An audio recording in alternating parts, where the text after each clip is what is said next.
മോഹൻ ഭഗവത് വലിയ സമ്മർദ്ദം ചെലുത്തിക്കൊണ്ടിരിക്കുക. എന്തിനു വേണ്ടിയിട്ട്? ചമ്പത് റായിയെ ഇതിൽ പ്രതിയാക്കരുത്.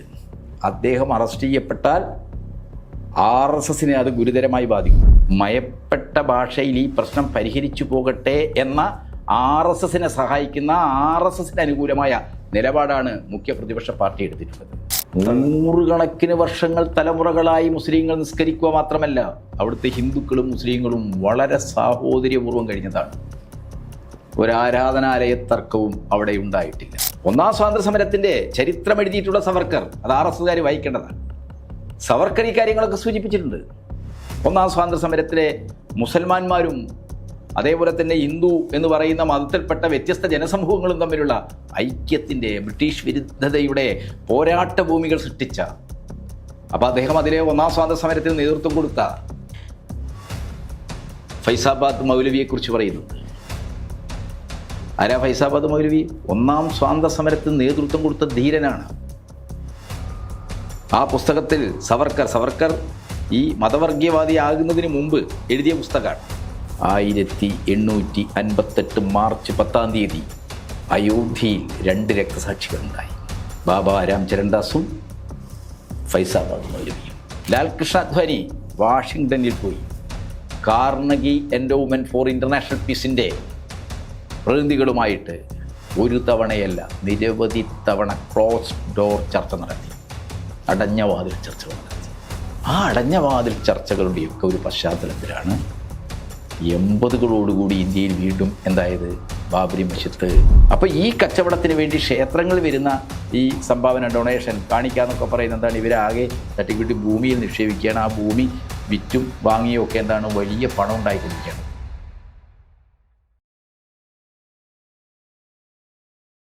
ബാബരി മസ്ജിദിന്റെ ധ്വംസനവും അയോധ്യ ക്ഷേത്ര നിർമ്മാണവും നിലവിലെ BJP സർക്കാരിൻ്റെ വളർച്ചയ്ക്ക് വലിയ കാരണമായിട്ടുണ്ട്. എന്നാൽ നമ്മളിപ്പോൾ കേൾക്കുന്നത് അയോധ്യ ക്ഷേത്ര നിർമ്മാണത്തിൽ വലിയ രൂപത്തിലുള്ള കൊള്ള നടന്നിട്ടുണ്ട് എന്നുള്ളതാണ്. അതിന് നേതൃത്വം നൽകിയത് ക്ഷേത്ര ഭാരവാഹികളുമാണ് എന്നുള്ളതുമാണ്. രാഷ്ട്രീയത്തെ നിരീക്ഷിക്കുന്ന ഒരാളെന്ന നിലയിൽ ഇതിൽ എന്താണ് താങ്കൾക്ക് പറയാനുള്ളത്? അയോധ്യയിലെ രാമക്ഷേത്രം എന്ന് പറയുന്നത് മുമ്പുണ്ടായിരുന്നതല്ല.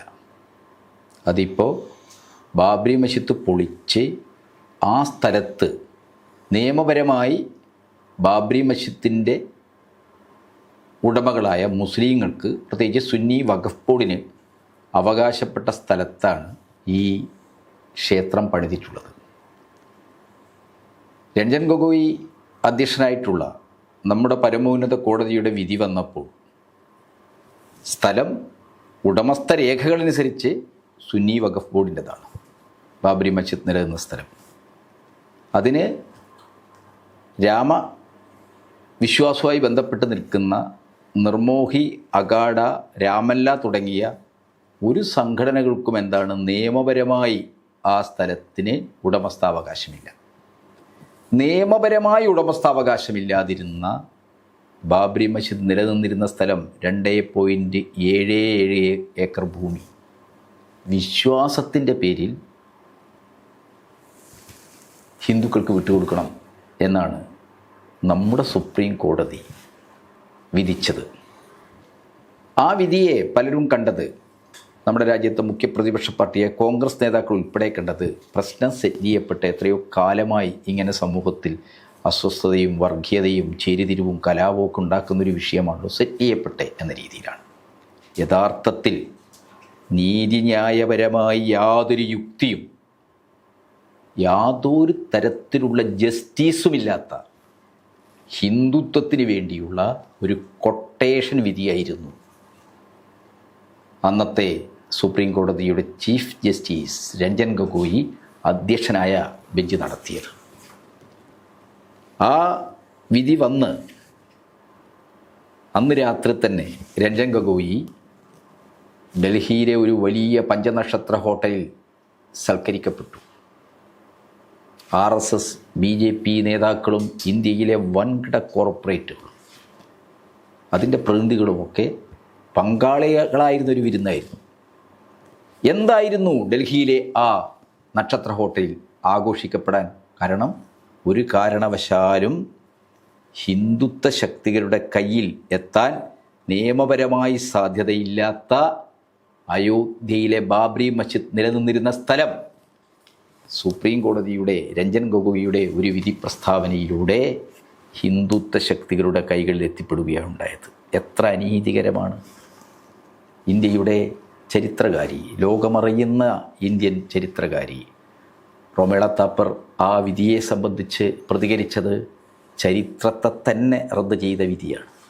നീതിയെ നിഷേധിക്കുകയല്ല, നീതിന്യായ വ്യവസ്ഥയെ അപഹാസ്യമാക്കുക മാത്രമല്ല, നമ്മുടെ ചരിത്രത്തെ തന്നെ റദ്ദ് ചെയ്ത വിധിയാണത്. 400 ചില്ലാനും വർഷക്കാലം അയോധ്യയിലെ മുസ്ലിങ്ങൾ തലമുറകളായി നിസ്കരിച്ചു പോകുന്ന പള്ളിയാണ്. ഫൈസാബാദിലെയും അയോധ്യയിലെയും മുസ്ലിങ്ങൾ തലമുറകളായി നിസ്കരിച്ചു പോന്ന പള്ളിയാണ് ബാബ്രി മസ്ജിദ്. 16-ാം നൂറ്റാണ്ടിലാണ്, 1528 ബാബർ ചക്രവർത്തി അതിലെ തൻ്റെ സേനയുമായി കടന്നു പോകുന്നത്. ബാബർ ചക്രവർത്തിയുടെ സൈന്യം അവിടെ ഒരു ബാരക്ക്, ഒരു താവളം ഉണ്ടാക്കി. ആ താവളം ഉണ്ടാക്കിയപ്പോൾ മുസ്ലിം മതവിശ്വാസികളായ സൈനികർക്ക് അവരുടെ ദീനനുസരിച്ച്, അവരുടെ ജീവിതസരണി അനുസരിച്ച് നിർബന്ധിതമായ ഒരു ആചാരമാണ് നിസ്കാരം. ആ നിസ്കാരത്തിന് വേണ്ടിയാണ് അദ്ദേഹം അവിടെ പള്ളി പണിതത്. ആ പള്ളി പണിതത് ഒരു തരത്തിലും മറ്റേതെങ്കിലും ഒരു മതവിഭാഗത്തിൻ്റെ ഒരു ആരാധനാലയം പൊളിച്ചുകൊണ്ടല്ല. ഇത് സംബന്ധമായ എല്ലാ ചരിത്ര പഠനങ്ങളും പറഞ്ഞിട്ടുള്ളൊരു കാര്യമാണ്. 16-ാം നൂറ്റാണ്ടിൽ പണിതൊരു പള്ളി എപ്പോഴാ തർക്കപ്രശ്നം? 100 കണക്കിന് വർഷങ്ങൾ തലമുറകളായി മുസ്ലിങ്ങൾ നിസ്കരിക്കുക മാത്രമല്ല, അവിടുത്തെ ഹിന്ദുക്കളും മുസ്ലിങ്ങളും വളരെ സാഹോദര്യപൂർവ്വം കഴിഞ്ഞതാണ്. ഒരാരാധനാലയ തർക്കവും അവിടെ ഉണ്ടായിട്ടില്ല. സരയൂ നദിയുടെ ഈ തീരനഗരം, ഈ അയോധ്യ എന്ന് പറയുന്നത് അനവധിയായ ക്ഷേത്രങ്ങളുടെ നഗരമാണ്. മുസ്ലിങ്ങളും ഹിന്ദുക്കളുമൊക്കെ വളരെ സ്നേഹപൂർവ്വം സൗഹാർദ്ദപൂർവ്വം ജീവിച്ചു വരുന്ന നഗരമാണ്. എപ്പോഴാണ് അവിടെ പള്ളി തർക്കമാവുന്നത്? അത് ബ്രിട്ടീഷുകാർക്കെതിരായിട്ട് ഹിന്ദുക്കളും മുസ്ലിങ്ങളും തോളോട് തോളുരുമ്മി 1-ാം സ്വാതന്ത്ര്യ സമരത്തിൽ പൊരുതി നിന്നപ്പോഴാണ്. അയോധ്യയും ഫൈസാബാദുമൊക്കെ ബ്രിട്ടീഷ് പട്ടാളത്തെ വലിയ രീതിയിൽ വെല്ലുവിളിച്ചു. 1-ാം സ്വാതന്ത്ര്യ സമരത്തിലെ ചരിത്രകാരന്മാർ പറഞ്ഞത് ഇന്ത്യയിലെ ബ്രിട്ടീഷ് ഭരണത്തിൻ്റെ നെടുംതൂണുകളെ പിടിച്ചു കുലുക്കിയ കലാപം എന്നാണ്. ഹിന്ദു മുസ്ലിം ഐക്യമായിരുന്നു അതിൻ്റെ അടിസ്ഥാനം. വളരെ രസകരമായിട്ടുള്ളൊരു കാര്യം, 1-ാം സ്വാതന്ത്ര്യ സമരത്തിൻ്റെ ചരിത്രം എഴുതിയ ആളുകളുടെ കൂട്ടത്തിൽ ആരുണ്ട്? സവർക്കറും ഉണ്ട്. ഇന്ത്യയുടെ 1-ാം സ്വാതന്ത്ര്യ സമരം എന്ന പേരിൽ 1857 സ്വാതന്ത്ര്യ സമരത്തെക്കുറിച്ച് അദ്ദേഹം ഒരു പുസ്തകം എഴുതിയിട്ടുണ്ട്. കോഴിക്കോട്ടെ കിഷോർ പബ്ലിക്കേഷൻസാണ് അത് മലയാളത്തിൽ പ്രസിദ്ധീകരിച്ചത്. ഇപ്പോൾ നിങ്ങൾ RSSൻ്റെ പുസ്തകശാലയിൽ ഇവിടെ കുരുക്ഷേത്രത്തിലൊക്കെ പോയാൽ ആ പുസ്തകം നിങ്ങൾക്ക് കിട്ടില്ല. ആ പുസ്തകം തെറ്റായ RSSകാരെ ഡിബേറ്റിലൊക്കെ ഉദ്ധരിക്കും. ആ പുസ്തകം യഥാർത്ഥത്തിൽ ആ പുസ്തകം ഹിന്ദു മുസ്ലിം മൈത്രിയുടെ, അന്ന് ഹിന്ദു എന്ന പദം പോലും നമ്മുടെ പൊതുവായ വ്യവഹാരത്തിലില്ല. ആ പുസ്തകം നോക്കിയാൽ നമുക്ക് കാണാൻ കഴിയും. സവർക്കർ ബ്രാഹ്മണർ, ശൂദ്രർ, വൈദ്യർ, മുസ്ലിങ്ങൾ, ജൈനർ, അങ്ങനെ എല്ലാ വിഭാഗത്തിലും പെട്ട ജനങ്ങൾ ഒന്നിച്ചു എന്നാണ്. അല്ലാതെ ഹിന്ദുക്കളും മുസൽമാന്മാരും ഒന്നുമില്ല. മുസൽമാന്മാർ, ബ്രാഹ്മണർ, വൈശ്യർ, ക്ഷത്രിയർ, ശൂദ്രർ എല്ലാവരും ഒന്നിച്ചു നിന്നു. ഇന്ത്യൻ ജനത ഒരു ശരീരം പോലെ നിന്ന് ബ്രിട്ടീഷുകാരെ പ്രതിരോധിച്ചു. അങ്ങനെ വന്നപ്പോഴാണ് ബ്രിട്ടീഷുകാർക്ക് ഒരു കാര്യം മനസ്സിലായത്. 1-ാം സ്വാതന്ത്ര്യ സമരത്തെ അവർക്ക് അടിച്ചമർത്താൻ കഴിഞ്ഞെങ്കിലും 1-ാം സ്വാതന്ത്ര്യ സമരത്തിൽ പ്രകടമായ ഇന്ത്യക്കാരുടെ മതത്തിനും ജാതിക്കുമൊക്കെ അതീതമായ ദേശീയമായ സ്വാതന്ത്ര്യത്തിന് വേണ്ടിയുള്ള ആ ഐക്യം അപകടം ചെയ്യുമെന്നവർ മനസ്സിലാക്കി. ഇന്ത്യയിൽ ബ്രിട്ടീഷ് ഭരണം തുടർന്നു കൊണ്ടുപോകുന്നതിന് ഏറ്റവും ഭീഷണിയായി ഇരിക്കുന്നത് ഈ ജനകീയ ഐക്യമാണ്, ജനങ്ങളുടെ ഈ ഐക്യമാണ്. കൃഷിക്കാരും തൊഴിലാളികളും പട്ടാളക്കാരും യുവാക്കളും സ്ത്രീകളും ഝാൻസിയിലെ റാണിയൊക്കെ പങ്കെടുത്ത യുദ്ധമാണ് 1-ാം സ്വാതന്ത്ര്യ സമരം. അത് ബ്രിട്ടീഷുകാരെ ഭയപ്പെടുത്തി. അവിടെ നിന്നാണ് അവർ ഭിന്നിപ്പിക്കുക, ഭരിക്കുക എന്ന കൊളോണിയൽ തന്ത്രം, ഡിവൈഡ് ആൻഡ് റൂൾ എന്ന പഴയ റോമാ സാമ്രാജ്യത്തിൻ്റെ തന്ത്രം ഇന്ത്യയിൽ പയറ്റിയത്. അതിനവരുപയോഗിച്ചത് ഹിന്ദു മുസ്ലിം വിഭജനം. അതാണല്ലോ ഇന്ത്യൻ സമൂഹത്തെ ഇന്ന് അസ്ഥിരീകരിക്കുന്നതിൽ പ്രധാനപ്പെട്ട കാരണമായിരിക്കുന്നത്. ബ്രിട്ടീഷുകാരുടെ സ്ട്രാറ്റജിയാണ് ഹിന്ദു മുസ്ലിം വൈരുദ്ധ്യങ്ങൾ ഉണ്ടാക്കുക. വിഭജനമുണ്ടാക്കുക, ധ്രുവീകരണമുണ്ടാക്കുക, കലാപങ്ങളിലൂടെ ജനങ്ങളെ പരസ്പരം അകറ്റുകയും ജനങ്ങളുടെ സ്വാതന്ത്ര്യത്തിന് വേണ്ടിയുള്ള ദേശീയമായ ഐക്യത്തെ ഇല്ലാതാക്കുകയും ചെയ്യും. ഒന്നാം സ്വാതന്ത്ര്യ സമരം അവസാനിച്ചപ്പോൾ ബ്രിട്ടീഷുകാർ ചെയ്തതാണ്. ഒന്നാം സ്വാതന്ത്ര്യ സമരത്തിൻ്റെ ചരിത്രം എഴുതിയിട്ടുള്ള സവർക്കർ, അത് RSകാർ വായിക്കേണ്ടതാണ്. സവർക്കർ ഈ കാര്യങ്ങളൊക്കെ സൂചിപ്പിച്ചിട്ടുണ്ട്.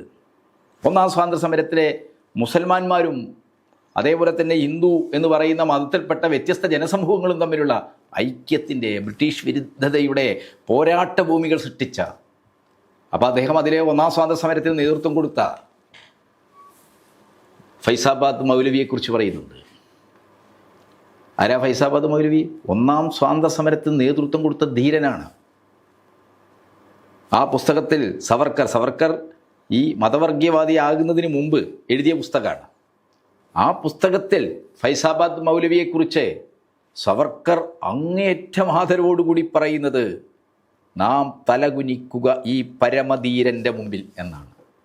പരമധീരനായിട്ട് ബ്രിട്ടീഷ് പട്ടാളത്തെയും ജനറൽമാരെയും ഭയപ്പെടാത്ത, മുസ്ലിങ്ങളെയും ഹിന്ദുക്കളെയും ഒന്നിപ്പിച്ച് നിർത്തുന്നതിൽ വളരെ പ്രധാനപ്പെട്ട പങ്ക് വഹിച്ച മതപണ്ഡിതനാണ് ഫൈസാബാദ് മൗലവി. അപ്പോൾ ഹിന്ദുക്കളും മുസ്ലിങ്ങളും ഒന്നിച്ച് നിൽക്കുന്നത് അപകടമാണെന്ന് ബ്രിട്ടീഷുകാർ തിരിച്ചറിഞ്ഞു. എന്താ അവർ ചെയ്ത്? വിഭജനം ഉണ്ടാക്കാൻ ശ്രമിച്ചു. അങ്ങനെയാണ് അന്നത്തെ ഫൈസാബാദ് ഡിസ്ട്രിക്ട് കലക്ടറായിരുന്ന മിസ്റ്റർ കർണൽ ശ്രീമാൻ ഫൈസാബാദ് ഗസറ്ററിൽ ബാബ്രി മസ്ജിദ് ഒരു തർക്കപ്രശ്നമാണ് എന്ന് വരുത്തുന്ന രീതിയിൽ ചരിത്രത്തെ തെറ്റായി ഉദ്ധരിച്ചുകൊണ്ട് ഒരു ലേഖനം പ്രസിദ്ധീകരിക്കുന്നത്. ബ്രിട്ടീഷ് പൊളിറ്റിക്കൽ ഇൻ്റലിജൻസ് ഡിപ്പാർട്ട്മെൻറ്റിലെ ഉദ്യോഗസ്ഥന്മാർ ഫൈസാബാദിലെ അവിടെ ഒരുപാട് രാമക്ഷേത്രങ്ങളൊക്കെ ഉണ്ടല്ലോ, ഈ രാമായണത്തിലെ എല്ലാ കഥാപാത്രങ്ങളുടെ പേരിലും എന്താണ് ആരാധനാലയങ്ങൾ, അവിടെയൊക്കെയുള്ള ബാബമാരെ, സന്യാസിമാരെ, പുരോഹിതന്മാരെ പോയി കണ്ടു. ഈ ബാബ്രി മസ്ജിദ് നിലനിൽക്കുന്നത് എവിടെയാണ്? നിങ്ങളുടെ രാമൻ്റെ ഏതോ ഒരു ക്ഷേത്രത്തിൻ്റെ മുകളിലാണ്.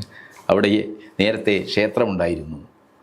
എന്ന് മാത്രമല്ല, ബാബ്രി മസ്ജിദിൻ്റെ ഈ മുഖ്യ കവാടം ഉണ്ടല്ലോ, ആ മുഖ്യ കവാടം നിലനിൽക്കുന്ന സ്ഥലത്ത് തന്നെയാണ് ആര്? രാമനും സീതയൊക്കെ ജനിച്ചത്. അതുകൊണ്ട് അവിടെ നിങ്ങൾക്ക് എന്താണ്? ഒരു രാമചത്രബുധ, രാമനെ ആരാധിക്കാനുള്ള ഒരു സ്ഥലം ഫൈസാബാദ് ഡിസ്ട്രിക്ട് കളക്ടർ അനുവദിക്കുന്നു.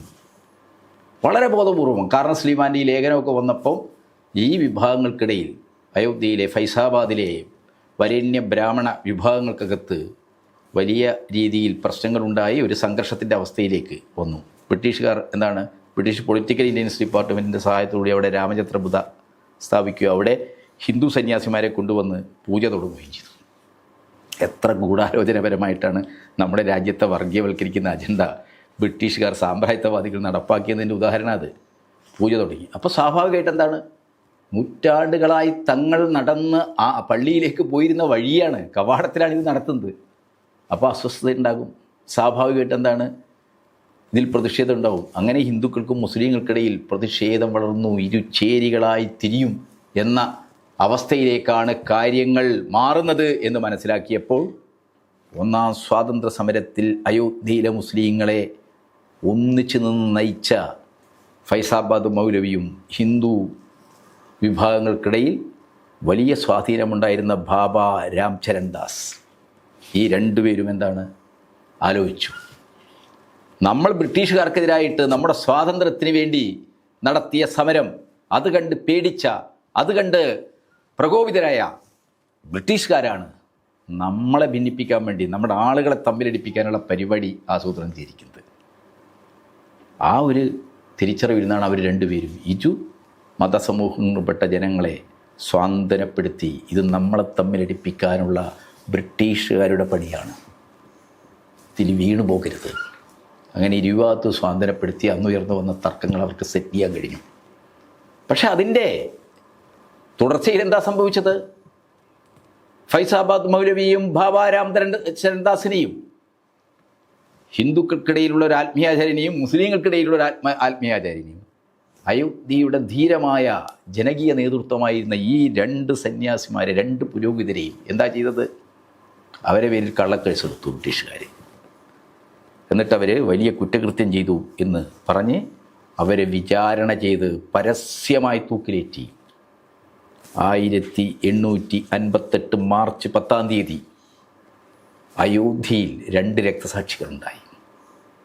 ബാബ രാംചരൺദാസും ഫൈസാബാദ് മൗലവിയും രണ്ടുപേരെയും പരസ്യമായിട്ട് അയോധ്യ നഗരത്തിലുള്ള ഒരു ആൽമരക്കൊമ്പിൽ തൂക്കിക്കൊന്നു.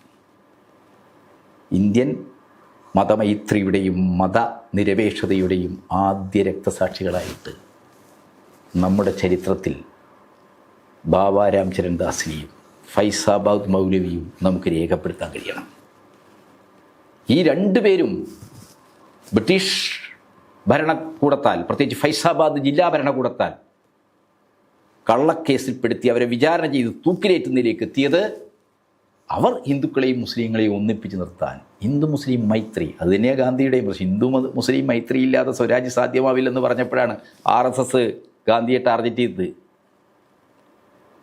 ഹിന്ദുക്കളും മുസ്ലിങ്ങളും ഒരു രാഷ്ട്രമാണെന്ന് പറയുന്നവർ ഹിന്ദുക്കളുടെ ശത്രുവാണെന്ന് അപ്പം തന്നെ ഹെഡ്ഗേവാർ പറഞ്ഞിട്ടുണ്ട്. ഗാന്ധി ടാർഗറ്റ് ചെയ്യപ്പെട്ടിട്ടുണ്ട്. ആദ്യം ടാർഗറ്റ് ചെയ്യപ്പെട്ടത് ബാബ രാംചരൺദാസും ഫൈസാബാദ് മൗലവി രണ്ടുപേരെയും തൂക്കിക്കൊന്നു. വലിയ പ്രതിഷേധങ്ങളുണ്ടായി അവിടെ. ഹിന്ദുക്കളും മുസ്ലിങ്ങളും അടങ്ങുന്ന ജനങ്ങൾ ഈ ആൽമര, ഈ രക്തസാക്ഷി സ്മാരകമായി ഈ ആൽമരത്തെ കണ്ടു. അവരവിടെ എത്തി പുഷ്പാർച്ചന നടത്തി. മധ്യേന്ത്യയുടെ എല്ലാ ഭാഗങ്ങളിൽ നിന്നും ഈ ദേശീയ വിപ്ലവകാരികൾക്ക് വേണ്ടി ആളുകൾ ആദരാഞ്ജലി അർപ്പിക്കാൻ അവിടെ എത്തി. അങ്ങനെ വന്നപ്പോഴാണ് ബ്രിട്ടീഷുകാർ ആ ആൽമരം, അയോധ്യ നഗരത്തിലെ ആൽമരം മുറിച്ചു മാറ്റിയത്. ഇതെല്ലാം നമ്മുടെ ചരിത്രമാണ്. മത സൗഹാർദ്ദത്തിന് എല്ലാ മതത്തിലും പെട്ട ആളുകൾ ഒരു രാജ്യത്തെ പ്രജകളാണ്. അവർ അവരുടെ സ്വാതന്ത്ര്യത്തിനും സ്വയംനിർണയത്തിനും വേണ്ടി സമരം ചെയ്യണം എന്ന് വാദിച്ച അതിനുവേണ്ടി ജനങ്ങളെ അണിനിരത്തിയ കുറ്റത്തിനാണ് ഫൈസാബാദ് മൗലവിയും ബാബ രാംചരൺദാസും തൂക്കിലേറ്റപ്പെട്ടത്. രക്തസാക്ഷികളാവേണ്ടി വന്നത്. ഇന്ത്യയിലെ ജനങ്ങളെ ഭിന്നിപ്പിക്കാനാണ് ബാബരി മസ്ജിദ് തർക്കപ്രശ്നമാക്കിയത്. പിന്നെയുള്ള ചരിത്രം എന്താണ്? ബാബരി മസ്ജിദ് 1948 ഗാന്ധി വധിക്കപ്പെട്ടതിന് ശേഷമാണ് വീണ്ടും പ്രശ്നമാകുന്നത് സ്വതന്ത്ര ഇന്ത്യയിൽ. ബ്രിട്ടീഷുകാർ തർക്കഭൂമിയാക്കിയതാണ് ബാബരി മസ്ജിദിനെ. പിന്നീട് തർക്കപ്രശ്നമാകുന്നത് സ്വതന്ത്ര ഇന്ത്യയിലാണ് ഗാന്ധി വധമുണ്ടായി. സ്വതന്ത്ര ഇന്ത്യയിൽ ബാബരി മസ്ജിദിനകത്തേക്ക് ഒരു ഡിസംബർ 22 രാമായണ മാസാചരണത്തിൻ്റെ അവസാനം കുറിച്ചുകൊണ്ടാണ് രാമൻ്റെയും സീതയുടെയൊക്കെ വിഗ്രഹങ്ങൾ അതിൻ്റെ ഉള്ളിലേക്ക് കടത്തി സ്ഥാപിക്കുന്നത്. എന്നിട്ട് RSSകാർ, ഹിന്ദു മഹാസഭക്കാർ വലിയ രീതിയിലുള്ള പ്രചരണം നടത്തി. എന്താണ്? രാമനും സീതയും പള്ളിക്കകത്ത് സ്വയംഭൂവായിരിക്കണം. ഈ വിവരമറിഞ്ഞ അന്നത്തെ ഇന്ത്യയുടെ പ്രധാനമന്ത്രി, അന്നത്തെ ജവഹർലാൽ നെഹ്റു, അന്നത്തെ UP, അതൊന്ന് UP സംസ്ഥാനമല്ല, പ്രവിശ്യയാണ്. ആ UP പ്രവിശ്യയിലെ മുഖ്യമന്ത്രി മിസ്റ്റർ ഗോവിന്ദ് വല്ലഭ് പന്തിനോട് പറഞ്ഞു, മിസ്റ്റർ പന്ത്,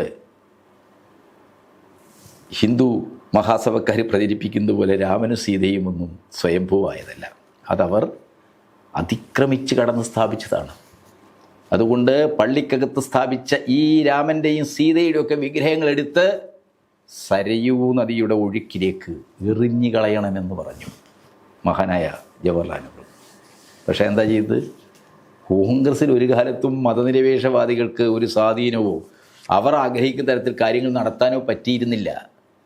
നെഹ്റുവിനെ ധിക്കരിച്ചുകൊണ്ട് ഗോവിന്ദ് വല്ലഭ് പന്തും അന്നത്തെ ഫൈസാബാദ് ഡിസ്ട്രിക്ട് കലക്ടറായിരുന്ന മലയാളി കൂടിയായിട്ടുള്ള KK നായർ ഇവർ കൂടാരം നടത്തിയിട്ട് അവിടെ എന്ത് ചെയ്ത് പള്ളിക്കകത്ത് വിഗ്രഹങ്ങൾ വെച്ച് അത് ഡിസ്പ്യൂട്ട് ഏരിയ ആണെന്ന് പറഞ്ഞ് പൂട്ടിയിട്ട് ആ പള്ളി പിന്നീട് തുടർന്നത് 1986 റഷീദ് കിത്വായിയുടെ കോൺഗ്രസ് RS ബന്ധങ്ങൾ വിശദീകരിക്കുന്ന ഒരു പുസ്തകമുണ്ട്. റഷീദ് കിത്വായി എന്ന് പറയുന്നത് ശ്രീമതി സോണിയാഗാന്ധിയുടെ ജീവചരിത്രം എഴുതിയിട്ടുള്ളതാണ്, ബയോഗ്രാഫി എഴുതിയിട്ടുള്ള ആളാണ്. ആ റഷീദ് കിത്വായി ഈ സംഭവങ്ങളൊക്കെ പറഞ്ഞിട്ടുണ്ട്. എങ്ങനെയാണ് 1977 ശേഷം RSSും കോൺഗ്രസും ടൈപ്പായത്. ഡീല് VD സതീശൻ തുടങ്ങിയതല്ല, അന്നേ ഉള്ളതാ ഈ ഡീല്. നമ്മളിപ്പോൾ ഡീലിനെ കുറിച്ച് ചർച്ച ചെയ്യുകയാണല്ലോ. അത് VD സതീശൻ തുടങ്ങിയല്ല. കോൺഗ്രസ് അതിലെ ഹിന്ദുത്വ നേതൃത്വം RSSുമായിട്ട്, ഹിന്ദു മഹാസഭയായിട്ട്, VHPയുമായിട്ട് എല്ലാ കാലത്തും രഹസ്യബന്ധമുണ്ടായിരുന്നു. റഷീദ് കിത്വായി 77 ശേഷം ജനതാ ഗവൺമെൻറ്റിനെ അട്ടിമറിച്ച് ഇന്ദിരാഗാന്ധിയെ വീണ്ടും അധികാരത്തിൽ കൊണ്ടുവരാൻ വേണ്ടി കോൺഗ്രസിൻ്റെ നേതൃത്വം ശ്രീമതി ഗാന്ധി ഏറ്റവും കൂടുതൽ ആശ്രയിച്ച RSSകാരാണ്. ശ്രീമതി ഗാന്ധി ഇന്ത്യയുടെ പ്രധാനമന്ത്രിയായതിനു ശേഷമാണ് ബാബറി മസ്ജിദ് തർക്ക പ്രശ്നമായി വന്നത്. രാജീവ് ഗാന്ധി അല്ല, ഇന്ദിരാഗാന്ധി. 1981 തന്നെ 1981 വിശ്വ ഹിന്ദു പരിഷത്തിൻ്റെ ലോക സമ്മേളനം എവിടെയാണ് നടന്നത്? കാശിയിലാണോ? ഋഷികേശത്താണോ നടന്നത്? എവിടെയാണ് നടന്നത്? അമേരിക്കയിലെ വാഷിങ്ടൺ നഗരത്തിൽ. ലോക മുതലാളിത്തത്തിൻ്റെ ഫൈനാൻസ് മൂലധനത്തിൻ്റെ നായക നഗരമാണ് അമേരിക്കയും അമേരിക്കൻ നഗരങ്ങളും. അപ്പം അതിൽ വാഷിങ്ടണിൽ വെച്ചിട്ടാണ് വിശ്വ ഹിന്ദു പരിഷത്തിൻ്റെ സമ്മേളനം. അമേരിക്കയിൽ ഒരൊറ്റ ആൾ പോലും ജന്മം കൊണ്ട് ഹിന്ദുവില്ലല്ലോ. അവിടെ പൗരത്വം കൊണ്ട് ഹിന്ദുക്കളുണ്ട്. ഇന്ത്യയിൽ നിന്ന് പോയ ചതോപാധ്യായമാർ, ചാറ്റർജിമാർ, മിശ്രമാർ, റെഡ്ഡിമാർ, റാവുമാർ, അങ്ങനെയൊക്കെയുള്ള ഒരുപാട് സവർണ ആളുകളുണ്ട്. അവരുടെ മുൻകൈയിലാണ് അമേരിക്കയിൽ വിശ്വ ഹിന്ദു പരിഷത്ത് ഉണ്ടാകുന്നത്. ആ അമേരിക്കൻ വിശ്വ ഹിന്ദു പരിഷത്താണ് ലോക ഹിന്ദു സമ്മേളനത്തിന് ആതിഥേയത്വം വഹിച്ചത്. 81 ആ സമ്മേളനത്തിൽ വെച്ചാണ് RSSൻ്റെ മുമ്പിൽ ഇന്ത്യയിൽ വേര് പിടിപ്പിക്കാൻ ആരാധനാലയങ്ങൾ തർക്കപ്രശ്നമാക്കി എടുക്കണം എന്ന അജണ്ട വരുന്നത്. എന്താ കാര്യം? ഇന്ത്യയിലെ ഒരു ഭൂതകാലത്തെ ബ്രിട്ടീഷുകാർ, ജെയിംസ് മിൽ ഉൾപ്പെടെയുള്ള ആൾക്കാരെന്താണ്, ഇന്ത്യയുടെ പാരമ്പര്യത്തെയൊക്കെ സംസ്കാരത്തെയൊക്കെ തകർത്ത ആൾക്കാർ, നമ്മുടെ സുവർണകാലം ഇല്ലാതാക്കിയ ആൾക്കാരാണ് മുഗളന്മാരാണ്. ആ മുഗള കാലഘട്ടത്തിൽ മുസ്ലിം ഭരണാധികാരികൾ എന്ത് ചെയ്തിട്ടുണ്ട്? ഹിന്ദുക്കളുടെ ക്ഷേത്രങ്ങളൊക്കെ തകർത്തിട്ട് പിടിച്ചെടുത്തിട്ടുണ്ട്. അതൊക്കെ അവർ കൈവശം വെച്ചിട്ടുണ്ട്. മുഹമ്മദ് ഗസ്നിയെക്കുറിച്ചൊക്കെ എന്തൊക്കെ കഥകളാണ് ഇവിടെ. സോമനാഥ് ക്ഷേത്രം കൊള്ളയടിച്ചത്, ഹിന്ദുക്കളുടെ ക്ഷേത്രങ്ങൾ കൊള്ളയടിച്ച്. ഇവിടെ ടിപ്പു, നമ്മുടെ ഈ മലബാറിലെ ആളുകളിൽ വലിയ പക്ഷവും വിശ്വസിക്കുന്നതാണ്. അവർ നായിക്ക് ടിപ്പു എന്ന് പേരിടുന്നത് പോലും എന്താണ്? ടിപ്പു മോശക്കാരനായതുകൊണ്ടാണ്. പട്ടിയുള്ള സ്നേഹത്തേക്കാൾ എന്താണ് ടിപ്പുവിനുള്ള അവജ്ഞയാണ്. ടിപ്പു ഇവിടെ ക്ഷേത്രങ്ങൾ കൊള്ളയടിച്ചു എന്ന് പ്രചരിപ്പിക്കുന്നില്ല. ഇപ്പോഴും അത് വിശ്വസിക്കുന്ന എത്ര ആളുകളുണ്ട്? RSSകാർ ഇപ്പം അത് എന്താണ്, ഈ ചരിത്രത്തിലെ ഈ അബദ്ധങ്ങളൊക്കെ എന്താണ് റിവൈവ് ചെയ്ത് ജനങ്ങൾക്കിടയിൽ ടിപ്പു ഇവിടെ മലബാറിൽ വന്നു, ക്ഷേത്രങ്ങൾ കൊള്ളയടിച്ചു, ഹിന്ദു സ്ത്രീകളെ റേപ്പ് ചെയ്തു, ഹിന്ദുക്കളെ വേട്ടയാടി ഉന്മൂലനം ചെയ്തു എന്നൊക്കെ പറയും. യഥാർത്ഥത്തിൽ ഇന്ത്യയിൽ ഈ ഒരു ചരിത്രത്തെ മുഗളന്മാരും മുസ്ലിങ്ങളുമാണ് നമ്മുടെ സുവർണഭൂതകലം നശിപ്പിച്ചത്, ഹിന്ദുക്കളുടെ സുവർണ കാലഘട്ടത്തെ ഇല്ലാതാക്കിയത് എന്ന ഒരു അപനിർമ്മാണം ഉണ്ടല്ലോ ചരിത്രത്തിൻ്റെ. ആ അപനിർമ്മാണത്തിൽ നിന്നുകൊണ്ടാണ് മുഹമ്മദ് ഗസ്നി ക്ഷേത്രങ്ങൾ കൊള്ളയടിച്ചു എന്നൊക്കെ പറയുന്നത്. ക്ഷേത്രങ്ങൾ ഇന്ത്യയിൽ ആരൊക്കെ കൊള്ളയടിച്ചിട്ടുണ്ട്? ഹർഷദേവൻ, കാശ്മീരിലെ രാജാവാണ്. അദ്ദേഹത്തിന് എന്താണ്, ക്ഷേത്രം കൊള്ളയടിച്ച് ഖജനാവിൽ പണമുണ്ടാക്കാനുള്ള ഒരു പ്രത്യേക ഉദ്യോഗസ്ഥ വകുപ്പ് തന്നെ ഉണ്ട്. ഗവൺമെൻറ്റിന് തന്നെ ഒരു വകുപ്പുണ്ടായിരുന്നു. ഗുജറാത്തിലും UP യിലുമൊക്കെ ചില രാജാക്കന്മാർക്ക് എന്താണ്, ഈ ക്ഷേത്രക്കൊള്ള അവരുടെ ഒരു വരുമാന മാർഗമായിരുന്നു. കാരണം എന്താണ്, പഴയ കാലങ്ങളിൽ പലപ്പോഴും എന്താണ്, പണവും സ്വർണവും ഒക്കെ സമ്പത്തായി കുമിഞ്ഞുകൂടി കിടന്ന ക്ഷേത്രങ്ങളാണ്. അപ്പോൾ ക്ഷേത്രങ്ങൾ കൊള്ളയടിക്കുന്ന ഏതെങ്കിലും ഒരു മതത്തോടുള്ള പ്രത്യേക വിരോധമോ മത അടിസ്ഥാനത്തിലോ അല്ല. കാരണം സമ്പത്ത് ക്ഷേത്രങ്ങളിലാണ് ആ രാജഭരണ കാലഘട്ടത്തിൽ സൂക്ഷിച്ചിരുന്നത്. ഞാൻ പറഞ്ഞു വന്നത് മറ്റൊരു വിഷയമാണ്.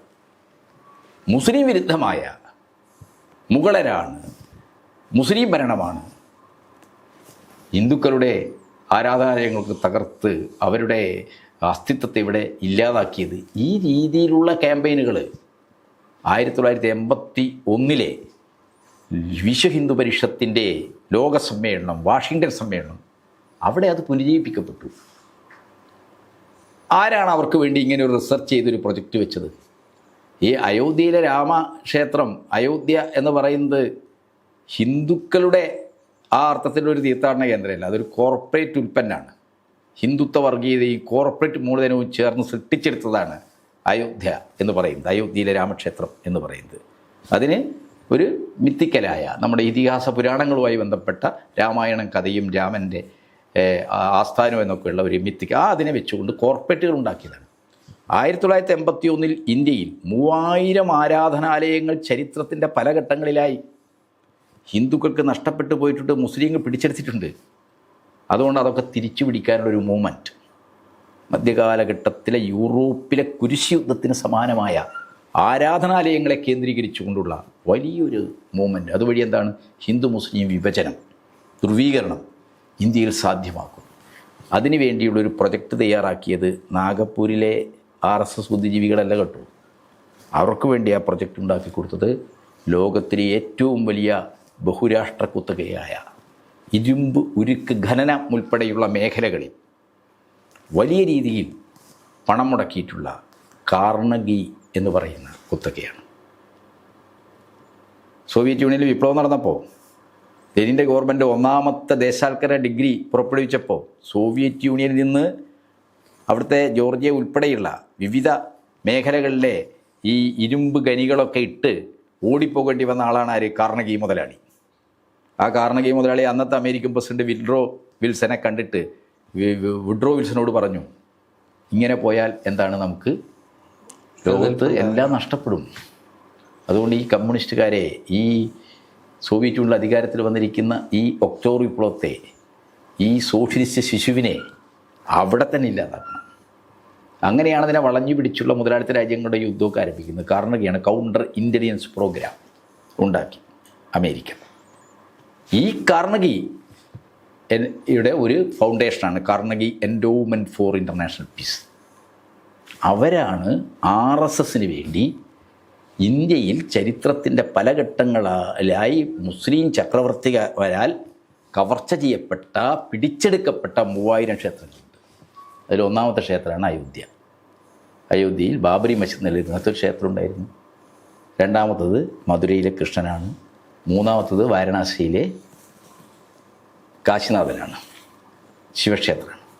ഇങ്ങനെ 3000 ക്ഷേത്രങ്ങൾ തർക്കപ്രശ്നമാക്കി അത് പിടിച്ചെടുക്കാനുള്ള ഇന്ത്യയെ മധ്യകാലഘട്ടത്തിലെ കുരിശ് യുദ്ധത്തിന് സമാനമായ ഒരു മതധ്രുവീകരണത്തിൻ്റെയും മത കലാപങ്ങളുടെയും ആയ ഒരവസ്ഥയിലേക്ക് എത്തിക്കാൻ കഴിയുന്ന ഒരു പ്രൊജക്റ്റ് അത് മുന്നോട്ട് വെച്ചത് Carnegie Endowment for International Peace. ആ കാർണഗി എൻഡോവ്മെൻറ്റ് ഫോർ ഇൻ്റർനാഷണൽ പീസുമായിട്ട് RSS നേതാക്കൾ മാത്രമല്ല, അന്നത്തെ ഇന്ത്യയിലെ പ്രതിപക്ഷ BJPയുടെ പക്ഷത്തെ പ്രതികരിച്ചിരുന്ന മഹാനായ ആളായിട്ട് BJPക്കാർ കൊണ്ടാടിയ ആളാണ് ആര്? Mister LK Advani. LK Advani ആ കാലത്ത് വിശേഷിപ്പിക്കപ്പെട്ടത് എങ്ങനെയാണ്? ഇരുമ്പ് മനുഷ്യൻ എന്നാണ്, അയൺ മാൻ എന്നാണ്. മോഡിയൊന്നും ഒന്നും രംഗത്തില്ല. അപ്പോൾ ഈ അയൺ മാൻ ലാൽകൃഷ്ണ അദ്വാനി വാഷിങ്ടണിൽ പോയി കാർണഗി എൻഡോവ്മെൻറ്റ് ഫോർ ഇൻ്റർനാഷണൽ പീസിൻ്റെ പ്രതിനിധികളുമായിട്ട് ഒരു തവണയല്ല നിരവധി തവണ ക്ലോസ് ഡോർ ചർച്ച നടത്തി, അടഞ്ഞ വാതിൽ ചർച്ചകൾ നടത്തി. ആ അടഞ്ഞ വാതിൽ ചർച്ചകളുടെയൊക്കെ ഒരു പശ്ചാത്തലത്തിലാണ് 80കളോടുകൂടി ഇന്ത്യയിൽ വീണ്ടും എന്തായത്? ബാബരി മസ്ജിദ്, അയോധ്യ പ്രശ്നം, രഥയാത്ര, അയോധ്യയുടെ സോമനാഥ ക്ഷേത്ര രഥയാത്ര, ഇങ്ങനെ രാജ്യത്തെ വർഗീകരിക്കുന്ന ക്യാമ്പയിൻ ആരംഭിക്കുന്നത്. അതിൻ്റെ തുടർച്ചയിലാണ് 86-ൽ എന്ത് സംഭവിക്കുന്നത്? രാജീവ് ഗാന്ധി ഗവൺമെൻറ് തുറന്നു കൊടുക്കുന്നത്. തർക്കഭൂമിയായി ഈ നെഹ്റുവിൻ്റെ കാലത്ത് പൂട്ടിയിട്ട, നെഹ്റു പൂട്ടിയിടേണ്ട വിഗ്രഹങ്ങൾ എടുത്തുകള, അത് മുസ്ലിങ്ങൾക്ക് തന്നെ ആരാധിക്കാൻ അവസരം കൊടുക്കുക, അതിനുള്ള ലോ ആൻഡ് ഓർഡർ കാര്യങ്ങൾ എന്നാണ് പന്തിനോട് പറഞ്ഞത്. പക്ഷേ പന്തു ഹിന്ദു മഹാസഭയായിട്ട് ബന്ധപ്പെട്ട ആളായതുകൊണ്ട് അദ്ദേഹം എന്ത് ചെയ്തു? അദ്ദേഹം അടച്ചിട്ടു. ആ അടച്ചിട്ട പള്ളി പിന്നീട് ഹിന്ദുക്കൾക്ക് തുറന്നു കൊടുക്കുന്നത് രാജീവ് ഫൈസാബാദിലെ ഒരു സാധാരണ കോടതി വിധിയെ നിമിത്തമാക്കിയാണ്. പിന്നെ 89 ആകുമ്പോഴേക്ക് എന്താ നമ്മൾ കണ്ടത്? അവിടെ ബാബരി മസ്ജിദിൻ്റെ 3 കുംഭഗോപുരങ്ങൾ ഉയർന്നു നിൽക്കുന്ന അതേ സ്ഥാനം ശ്രീകോവിലായി കണക്കാക്കുന്ന ഒരു ക്ഷേത്രത്തിനാണ്, ഒരു രാമക്ഷേത്രത്തിനാണ് അവിടെ ശിലാന്യാസം നടത്തിയത് 1989. ശിലകൾ ഇവിടുന്നൊക്കെ പൂജിച്ച് RSSകാർ കൊണ്ടുപോയല്ലോ. അതിനുശേഷം 92-ൽ ഇന്ത്യയുടെ ചരിത്രത്തിലെ സ്വാതന്ത്ര്യാനന്തര ഇന്ത്യയുടെ ചരിത്രത്തിലെ ഏറ്റവും ഭീകരമായൊരു ദിനമാണ് 1992 ഡിസംബർ 6.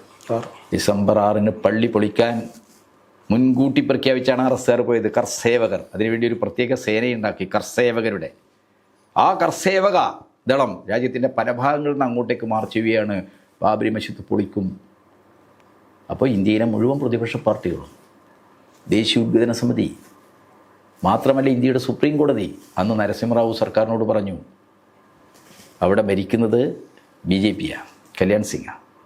അപ്പോൾ കല്യാൺ സിംഗ് സർക്കാർ സ്വാഭാവികമായിട്ട് എന്താണ്? പള്ളി പൊളിക്കാൻ സഹായം ചെയ്തു കൊടുക്കും. അതുകൊണ്ട് കേന്ദ്രം ഇടപെടണം, ആവശ്യമായ പ്രൊട്ടക്ഷൻ പള്ളിക്ക് കൊടുക്കണം.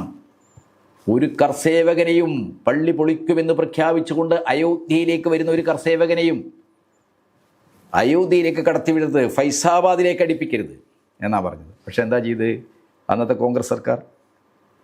നരസിംഹറാവു സർക്കാർ അവർക്ക് ട്രെയിനൊക്കെ സൗകര്യമൊക്കെ ചെയ്തു കൊടുത്ത് പള്ളി പൊളിക്കാൻ എല്ലാ ഒത്താശയും ചെയ്തു കൊടുത്തു. ഈ ബാബറി മസ്ജിദ് തർക്കം അത് പൊളിച്ചതുമായി ബന്ധപ്പെട്ട് കേന്ദ്ര സർക്കാർ നിയോഗിച്ച അന്വേഷണ കമ്മീഷനാണ് ജസ്റ്റിസ് ലിബ്രഹാൻ കമ്മീഷൻ. ജസ്റ്റിസ് ലിബ്രഹാൻ്റെ ബാബറി മസ്ജിദിൻ്റെ തകർച്ചയും അതിനുശേഷം നമ്മുടെ രാജ്യത്തുണ്ടായ സംഭവഗതികളെയും പരിശോധിച്ചുകൊണ്ടുള്ള വളരെ വിശദമായ റിപ്പോർട്ടുണ്ട്.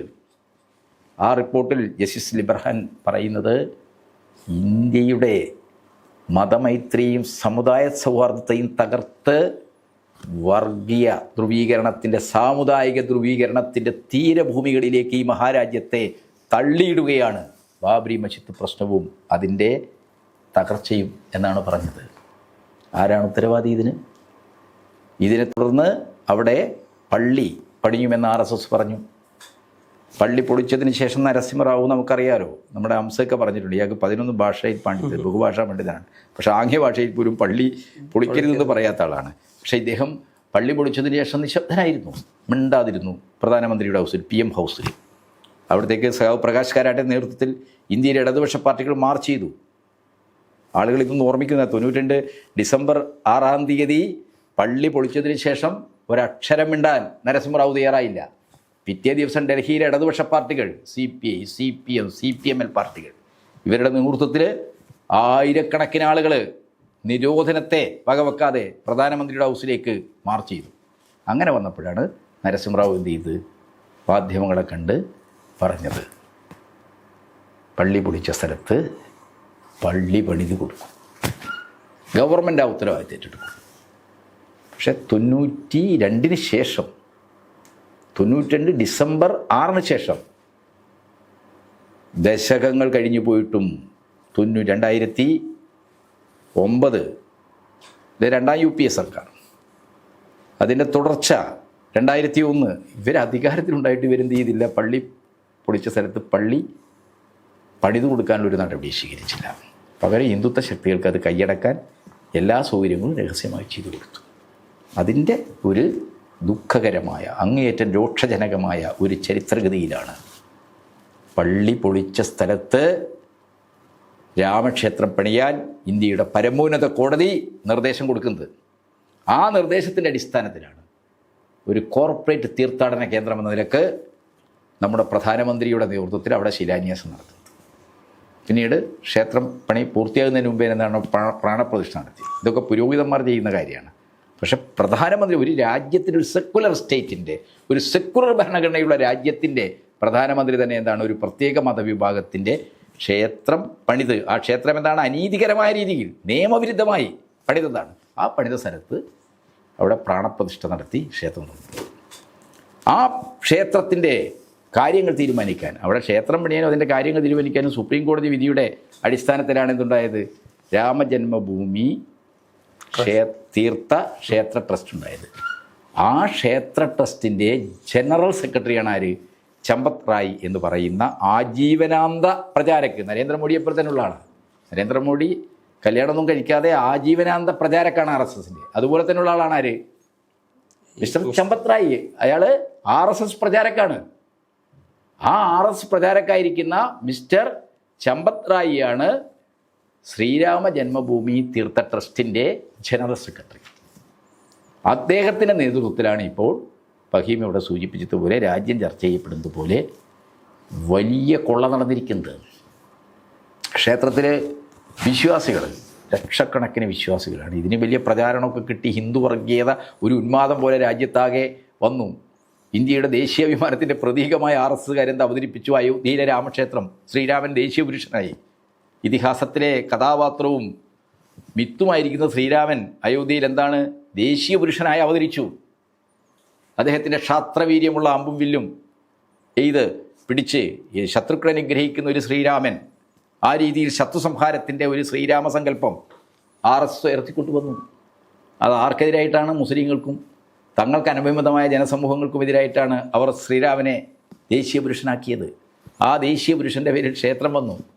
ക്ഷേത്രം വന്നപ്പോൾ അതിന് ട്രസ്റ്റ് ഉണ്ടാക്കി കിടന്ന അവസ്ഥയിൽ അതിൻ്റെ പ്രാണപ്രതിഷ്ഠാ ചടങ്ങിന് യജമാനന്മാരായി നിയോഗിച്ച ആൾക്കാരാണ് ഇപ്പോൾ ആ ട്രസ്റ്റിൻ്റെ, ഇപ്പോൾ ഈ കൊള്ള നടത്തിയിരിക്കുന്ന ട്രസ്റ്റിൻ്റെ ആൾക്കാർ.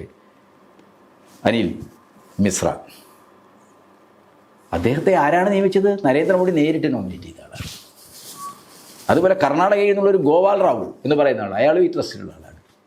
ഇവരെല്ലാം ചേർന്നുകൊണ്ട് എന്താണ് ഇതിൻ്റെ കാര്യങ്ങൾ തീരുമാനിക്കാൻ കുറേ ആളുകളെ അവിടെ കൊണ്ടുവന്നു. ഏത് നമ്മുടെ ശബരിമലയിൽ ആ ഉണ്ണികൃഷ്ണൻ പോറ്റി കയറി. ഉണ്ണികൃഷ്ണൻ പോറ്റി എങ്ങനെയാണ് ഈ രാജീവ് കണ്ഠരർ എന്ന് പറയുന്ന അവിടുത്തെ തന്ത്രിയുടെ ഒരു സ്വന്തക്കാരനായി കയറിയതാണ്.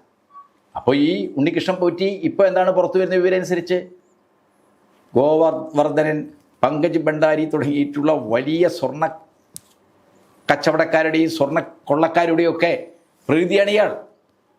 അതേപോലെ അയോധ്യയിൽ ഇവരുടേതായ ആളുകളെ കയറ്റി. ഇപ്പോൾ 8 പേരെ അറസ്റ്റ് ചെയ്തു. ചമ്പത് റായിയെ ഇന്നലെയും എന്താണ് മണിക്കൂറുകൾ SIT ചോദ്യം ചെയ്തിരിക്കുക. അപ്പോൾ ഇതിൽ പ്രധാനമായിട്ട് പ്രതിസ്ഥാനത്ത് വരുന്ന ആളുകളുടെ പേരൊക്കെ നോക്കിയാൽ എന്താണ്, അവരെല്ലാം തന്നെ RSSകാരാണ്. ചമ്പത് റായി ഉണ്ട്, അനിൽ മിശ്രയുണ്ട്, അതുപോലെ തന്നെ ഗോപാൽ റാവു ഉണ്ട്. ഇവർ നിയോഗിച്ച നിരവധി ഈ ടിന്നു യാദവ്, അദ്ദേഹം ചമ്പത് റായിയുടെ ഡ്രൈവറാണ്. ഈ ഡ്രൈവറെ തന്നെയാണ് ചമ്പത് റായി എന്ത് ചോദിച്ചത്, അവിടെ വരുന്ന സംഭാവനകൾ കാണിക്ക ക്ഷേത്രഭണ്ഡാരത്തിൽ ആളുകൾ സംഭാവനയെ നൽകുന്ന പണം എണ്ണാൻ തീരുമാനിച്ചത്. അവിടെ വരുന്ന സ്വർണ്ണക്കട്ടികൾ, വെള്ളിക്കട്ടികൾ ഇതെല്ലാം എടുത്തു വെക്കുന്നു, ശേഖരിക്കുന്നു, കണക്ക് നോക്കുന്നു ഒക്കെ ഇവരാണ് എന്ന് പറഞ്ഞാൽ കൃത്യമായ ഒരു കൊള്ളസംഘമാണ് ഈ രാമക്ഷേത്രത്തിൽ RSSന് അനുഗ്രഹാശിലൂടെ പ്രവർത്തിച്ചത്. ഇതിന് ഉത്തരം പറയേണ്ടത് ആരാണ്? മോഹൻ ഭഗവത്താണ്. ഇതിന് ഉത്തരം പറയേണ്ടത് ഇന്ത്യയുടെ പ്രധാനമന്ത്രി നരസിംഹറാവുവാണ്, നരേന്ദ്രമോദിയാണ്. ഈ നരേന്ദ്രമോദിയും മോഹൻ ഭഗവത്തും എന്താണ് മൗനവ്രതത്തിലാണ്. ഈ സംഭവത്തെക്കുറിച്ചൊന്നും അവർ പറയുന്നില്ല. ഇപ്പോൾ പുറത്തു വരുന്ന ചില ദേശീയ മാധ്യമങ്ങളിൽ വരുന്ന വാർത്തകൾ നമ്മൾ നോക്കുമ്പോൾ, റിപ്പോർട്ടുകൾ നമ്മൾ നോക്കുമ്പോൾ എന്താ പറയുന്നത്, മോഹൻ ഭഗവത്ത് വലിയ സമ്മർദ്ദം ചെലുത്തിക്കൊണ്ടിരിക്കുകയാണ്. എന്തിനു വേണ്ടിയിട്ട്? ചമ്പത് റായിയെ ഇതിൽ പ്രതിയാക്കരുത്. അദ്ദേഹം അറസ്റ്റ് ചെയ്യപ്പെട്ടാൽ RSSനെ അത് ഗുരുതരമായി ബാധിക്കും. കാരണം അയാൾ RSSൻ്റെ നോമിനിയാണ്, ആജീവനാന്ത പ്രചാരക്കാണ്. അദ്ദേഹത്തിൻ്റെയൊക്കെ നേതൃത്വത്തിലാണ് ഈ വലിയ കൊള്ള നടന്നിട്ടുള്ളത്. നരേന്ദ്രമോദി ഈ കാര്യത്തിൽ മിണ്ടുന്നില്ല, ഇവരെ രക്ഷിക്കാൻ നോക്കുകയാണ്. അപ്പോൾ ഈ എന്തുകൊണ്ടാണ് അയോധ്യയിൽ ഇങ്ങനെ ഒരു പരാതി വന്നപ്പോൾ ആ പരാതി എടുത്ത്, പരാതി കോടതിയിലാട്ടോ ഇത് RSS യോഗി ആദിത്യനാഥിൻ്റെ മെച്ചം കൊണ്ടൊന്നുമല്ല ഇതിൻ്റെ അന്വേഷണം വന്നത്. പക്ഷേ എന്താണ്, ഒരു അവസരം വന്നപ്പോൾ യോഗി ആദിത്യനാഥ് അത് ഉപയോഗിച്ചു. കാരണം എന്താണ്, നമുക്കെല്ലാവർക്കും അറിയാം, രാജ്യത്തെ രാഷ്ട്രീയം ശ്രദ്ധിക്കുന്ന എല്ലാവർക്കും അറിയാം, നരേന്ദ്രമോദിയായിട്ട് അത്ര നല്ല ഇതിലല്ല ഈ യോഗി ആദിത്യനാഥ്. നമ്മുടെ ലോക്സഭാ തെരഞ്ഞെടുപ്പ് നടക്കുന്ന സമയത്താണ്, കഴിഞ്ഞ ലോക്സഭാ തെരഞ്ഞെടുപ്പിൽ BJPക്ക് വലിയൊരു തോൽവി UPയിൽ ഉണ്ടാവുകയുണ്ടായി. സ്വാഭാവികമായിട്ടും ആ ഒരു സമയത്താണ് അവിടെയുള്ള RSSും യോഗി ആദിത്യനാഥും തമ്മിൽ വലിയ രൂപത്തിൽ പ്രശ്നമുണ്ട്. അതുകൊണ്ടൊക്കെ തന്നെയാണ് വലിയ രൂപത്തിൽ BJP കിട്ടിക്കൊണ്ടിരുന്ന വോട്ട് SP-ക്കും കോൺഗ്രസിനൊക്കെ ലഭിച്ചു എന്നുള്ള പഠനങ്ങളൊക്കെ അവിടെ ഉണ്ടായിട്ടുണ്ടായിരുന്നു. സ്വാഭാവികമായിട്ടും അത്തരത്തിലുള്ള ഒരു ടാർഗറ്റാണോ SITയെ വെച്ചിട്ട് RSSനെതിരെ യോഗി ചെയ്യുന്നത്? RSSനെതിരാണോ എന്ന് പറയാൻ പറ്റില്ല. RSSന് വ്യത്യസ്ത ലോബികളുണ്ട്. കാരണം ഗോരഖ്നാഥ് മഠവും അതിനെ പ്രതിനിധീകരിക്കുന്ന RSS ഹിന്ദുത്വ വിഭാഗങ്ങളുണ്ട്. അപ്പോൾ അവരുടെ താല്പര്യങ്ങൾക്ക് മോഹൻ ഭഗവത്തും മിസ്റ്റർ നരേന്ദ്രമോദിയും സഹായകരമായ അനുകൂലമായ നിലപാട് സ്വീകരിച്ചിട്ടില്ല. അതിൻ്റെ ഏറ്റവും നല്ല ഉദാഹരണമാണ് ഈ അയോധ്യയിൽ UP സംസ്ഥാനത്ത് ഇങ്ങനെ ഒരു ശ്രീരാമ ജന്മഭൂമി തീർത്ഥ ട്രസ്റ്റ് രൂപീകരിക്കുമ്പോൾ അതിൽ വരേണ്ട ആളുകളുടെ പാനൽ ഉണ്ടാക്കുമ്പോൾ യോഗി ആദിത്യനാഥുമായിട്ട് ആലോചിച്ചിട്ടില്ല എന്ന് മാത്രമല്ല, അദ്ദേഹത്തുമായി ബന്ധപ്പെട്ട ആരുമില്ല. ഇപ്പോൾ UPയിലെ ഏറ്റവും വലിയ RSS അനുകൂല മഠമാണേത്? ഗോരഖ്നാഥ് മഠം, യോഗി ആദിത്യനാഥിൻ്റെ മഠം. ആ മഠത്തിന് ഈ ട്രസ്റ്റിൽ പ്രാതിനിധ്യം കൊടുത്തിട്ടില്ല.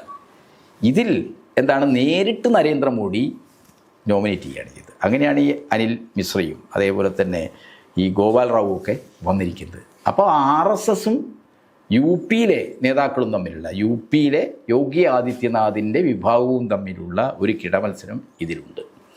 നരേന്ദ്രമോദിയും യോഗി ആദിത്യനാഥും തമ്മിലുള്ള ചില വൈരുദ്ധ്യങ്ങൾ BJPക്കകത്ത് ഉണ്ട്. കഴിഞ്ഞ തെരഞ്ഞെടുപ്പിൻ്റെ സമയത്ത് അത് കുറേയൊക്കെ പ്രകടമായിരുന്നു. അപ്പോൾ കഴിഞ്ഞ തെരഞ്ഞെടുപ്പിൻ്റെ സമയത്ത് യോഗി ആദിത്യനാഥിനും നരേന്ദ്രമോദിക്കും എതിരായിട്ട് അവിടെ നന്നായിട്ട് സമാജ്വാദി പാർട്ടി ആക്ട് ചെയ്തു. അവരുടെ സോഷ്യൽ എഞ്ചിനീയറിംഗ് ഉണ്ടായി. ദളിത്, പിന്നോക്ക, മൈനോറിറ്റി വിഭാഗങ്ങളെ ഭയങ്കരമായിട്ട് ഐക്യപ്പെടുത്തി സ്ഥാനാർത്ഥി ലിസ്റ്റിലൊക്കെ അത് വന്നു. കോൺഗ്രസിൻ്റെ ആവശ്യമായ ഒരു സഹായം ഇല്ലാത്തതുകൊണ്ടാണ് ഈ പ്രശ്നം. അവിടെ സീറ്റ് കൂട്ടാനും വോട്ടിൻ്റെ ഷെയർ കൂട്ടാനൊക്കെ അഖിലേഷ് യാദവിന് കഴിഞ്ഞു. അപ്പം യോഗി ആദിത്യനാഥ് നരേന്ദ്രമോദിക്കെതിരാണ്.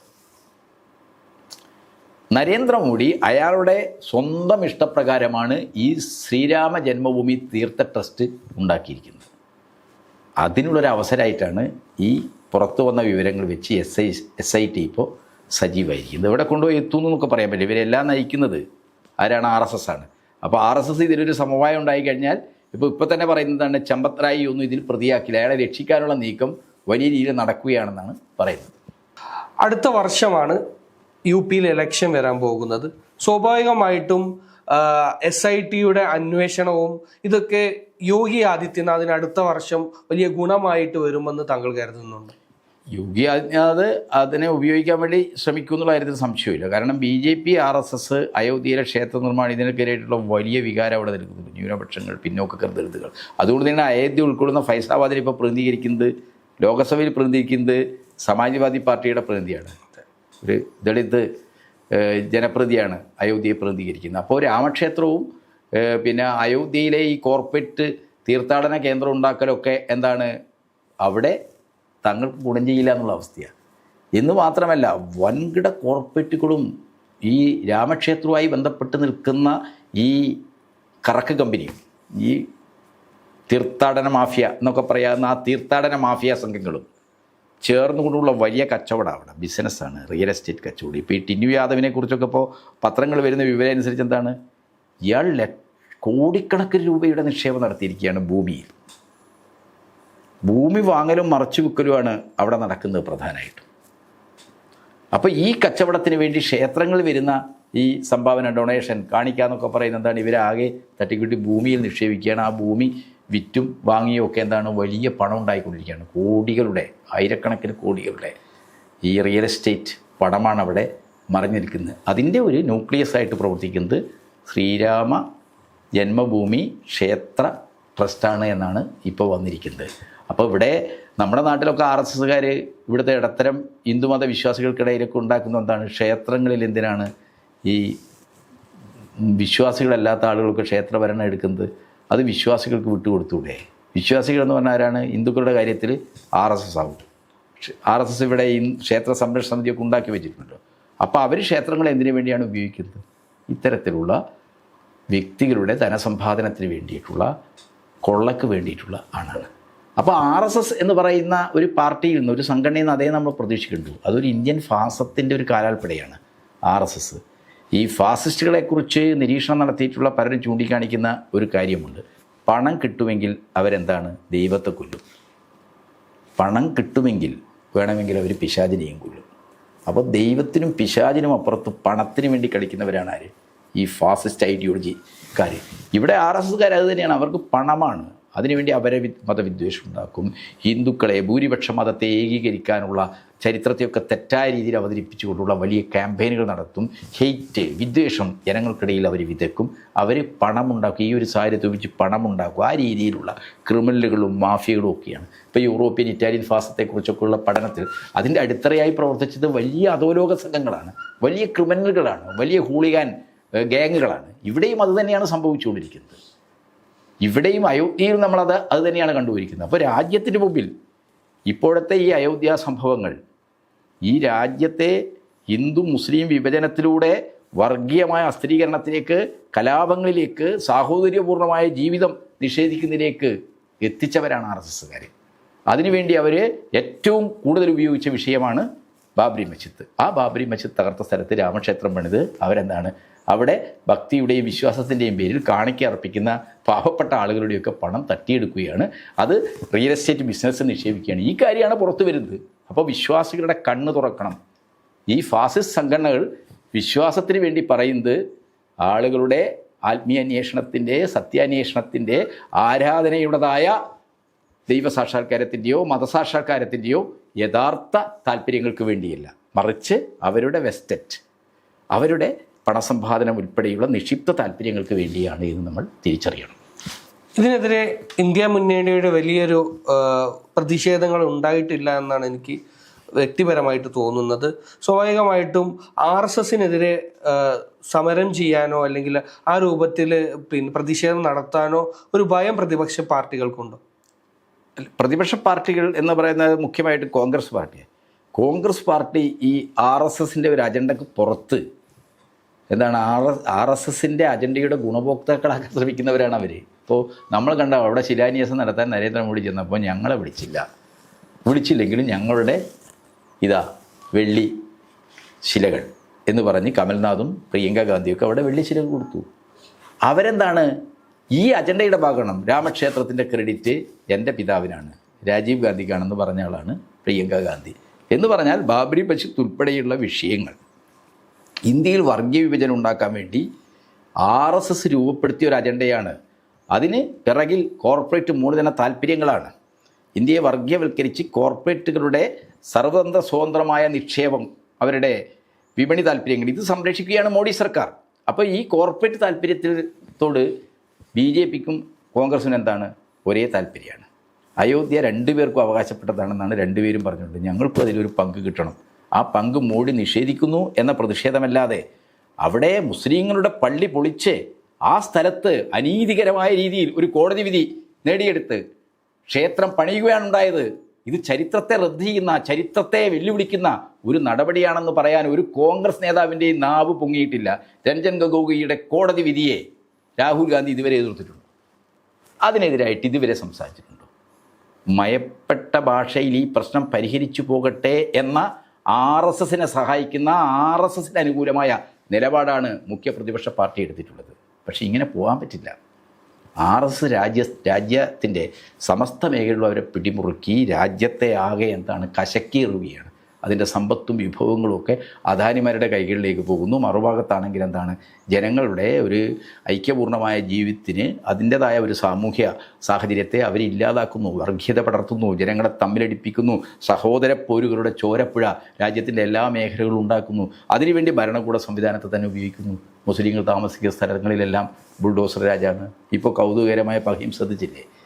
ഈ UP-യിൽ ബംഗാളിൽ സുവേന്ദു അധികാരി വന്ന ഉടനെ അവിടെ ഈ എസ്കോൺ, അത് ഈ ആനന്ദമാർഗികളുടെ ഒരു സംഘടനയാണ്, ഹരേകൃഷ്ണ പ്രസ്ഥാനത്തിൻ്റെ ഒരു സംഘടനയാണ്.